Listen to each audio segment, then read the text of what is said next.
चुनाव शब्द ही ऐसा है और खास तौर पर परिणाम तो फिर बताता यही है कि एक की हार और एक की जीत। और इसीलिए कहते हैं कि चुनाव के परिणाम जब आते हैं तो कौन जीतेगा कौन हारेगा, किसकी पराजय होगी किसकी जय होगी, इन दोनों के बीच झूलता है परिणामों का ये पेंडुलम। लेकिन ये पहले चुनाव हैं, आप चौंकेंगे इसके रिजल्ट देखकर कि ये परिणाम ऐसे हैं जहां पर हर पार्टी में खुशी का माहौल है। कोई पार्टी ऐसी नहीं है जो खुशी से अछूती हो और कोई पार्टी ऐसी नहीं है जो गम से अछूती हो। कहीं खुशी और कहीं गम, हर पार्टी में खुशी और गम दोनों शामिल हैं और सब पार्टियों को तोहफे मिले हैं तो कहीं कहीं सभी पार्टियों के अंदर थोड़ा थोड़ा गम और रंज भी शामिल है। अब बात करते हैं शुरुआत कि आज के इस परिणामों का क्या विशेष महत्व है। तो सबसे पहले बात करें बीजेपी की, तो बीजेपी में जहां गुजरात में प्रधानमंत्री नरेंद्र मोदी खुद जुटे हुए थे तो उनको तोहफा मिला वहां शानदार जीत का।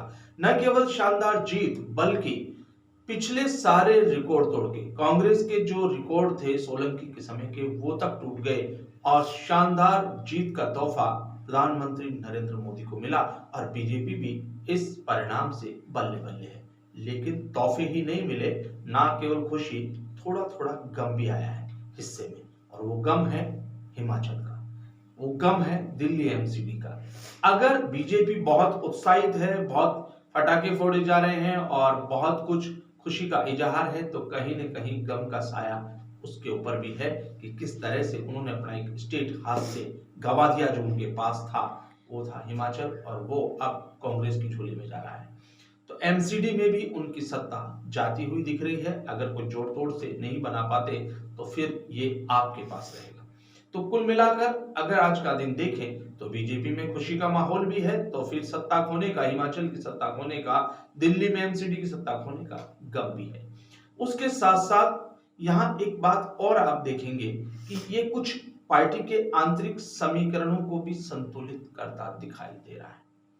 जहां भारतीय जनता पार्टी में अब नरेंद्र मोदी एक छत्र नेता दिखाई देते हैं, कोई चुनौती नहीं दूर दूर तक, केवल नरेंद्र मोदी, ब्रांड नरेंद्र मोदी, बस इसी की जीत है क्योंकि गुजरात में उन्होंने अपने कंधों पर ही चुनाव लड़ा था और सबको इस बात की ताकीद थी कि अगर ये चुनाव हारेंगे तब भी इसका जो पराजय का सामना था तो वो नरेंद्र मोदी करते या उनके नाम का इस्तेमाल होता। और अगर ये चुनाव शानदार जीते हैं और वहां ये जो विजय है, शानदार महाविजय जिसे कहें, तो उसका श्रेय भी मोदी को जाएगा और उसके बाद मोदी को पार्टी में कोई दूर दूर तक चुनौती नहीं दे पाएगा। भले वो राजनाथ सिंह की बात करें या गडकरी की, उनके अब लोकसभा चुनाव में टिकट के लाले भी पड़ सकते हैं।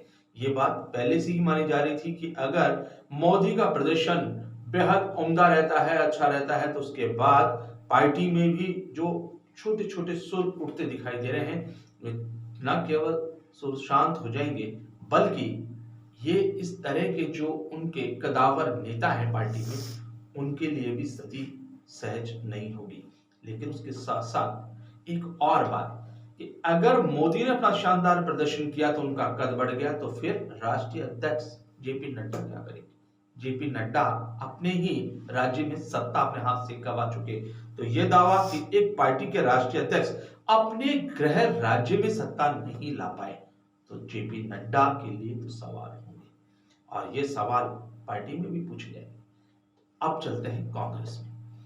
कांग्रेस में क्या है?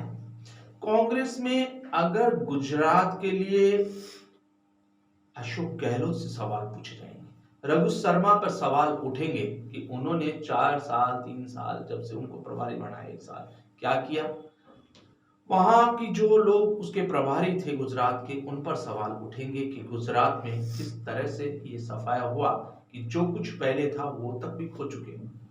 उसके लिए गम का माहौल होगा, उन पर सवालों की साए में उन लोगों को जवाब तो देने पड़ेंगे। लेकिन कांग्रेस में ही प्रियंका गांधी और उनकी टीम बधाई की पात्र है और आज उनकी बल्ले बल्ले है।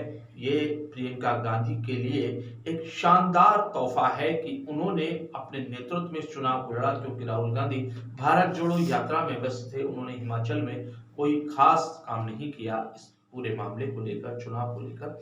प्रियंका के पास उसकी कमान थी और प्रियंका गांधी की ये शानदार विजय उनके लिए और अवसरों के दरवाजे खोलेगी, पार्टी में उनकी और मजबूती तय करेगी। और जो गांधी परिवार का जादू थोड़ा थोड़ा कम हो रहा था, वहां अब एक नई उम्मीद की किरण है प्रियंका गांधी, क्योंकि उनके नेतृत्व में लड़े गए इस चुनाव में पार्टी ने जीत हासिल की।